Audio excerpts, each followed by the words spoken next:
台背后有很多艰辛的对，付出。就是每天都在谈，每天都在谈。进团那一刻开始，我就在思考我自己该怎么样去定义我自己。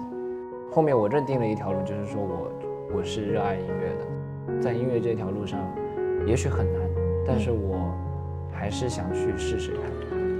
最浪漫的事情，不只是长长久久，而是生死相依。我要跟你们一直走下去，谢谢你们。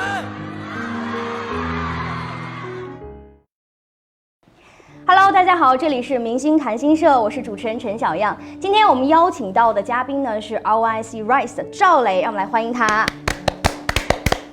欢迎蕾蕾。那其实最近你的动态和事情也还挺多、挺繁忙的，对不对？刚发了新歌是吧？对，各种的。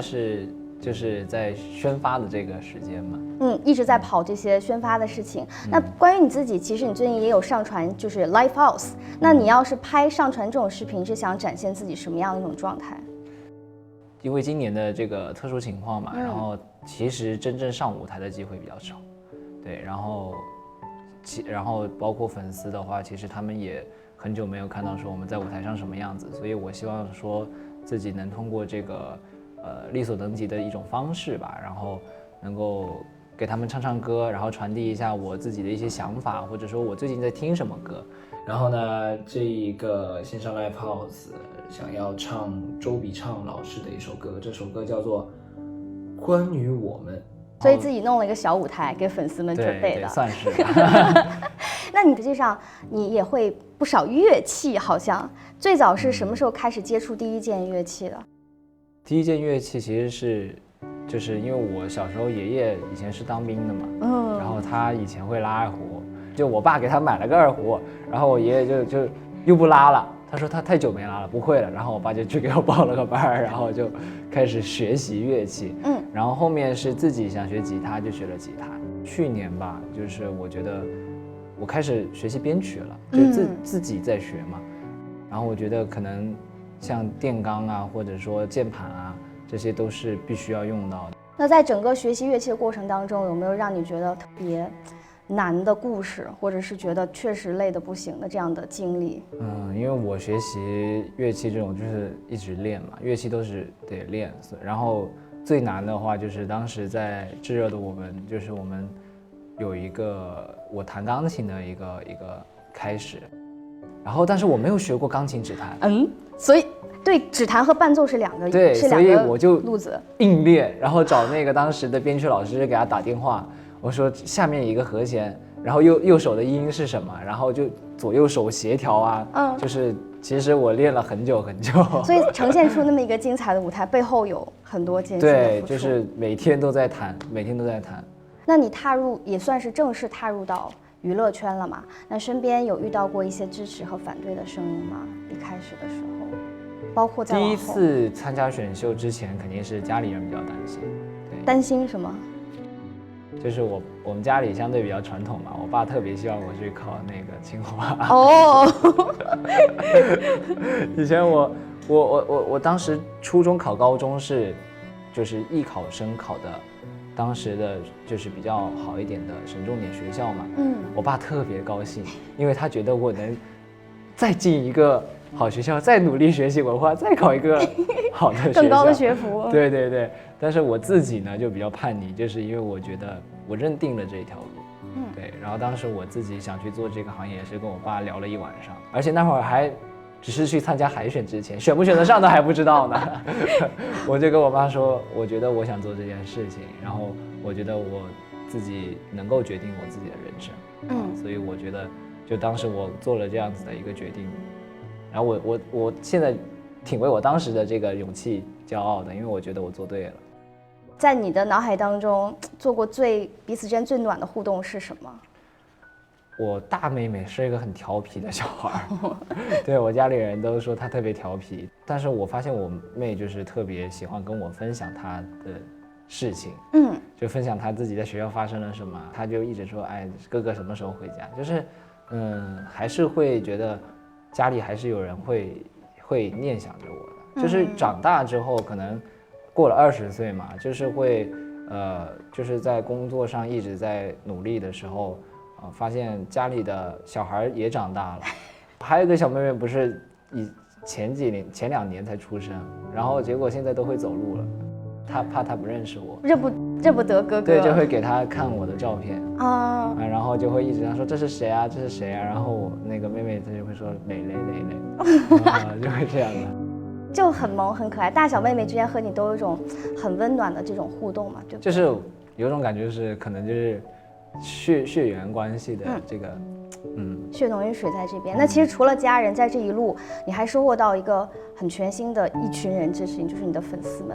粉丝们的存在是一种什么样的感觉？我希望我的粉丝跟我的关系就是朋友家人吧，就是我觉得不能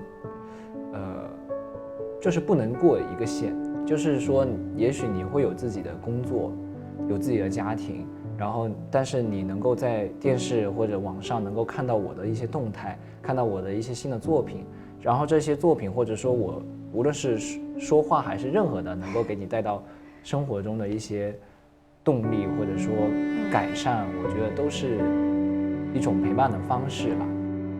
也许会有一群喜欢我的人，但是我不希望他们会花太多的精力跟时间会放在我身上，明白。因为我觉得我希望他们也能够过好自己的生活，这个是很重要的。然后我也会在自己的人生道路上找寻自己的每一个新的目标，然后去完成它。兄弟之间最感动的事情还记得吗？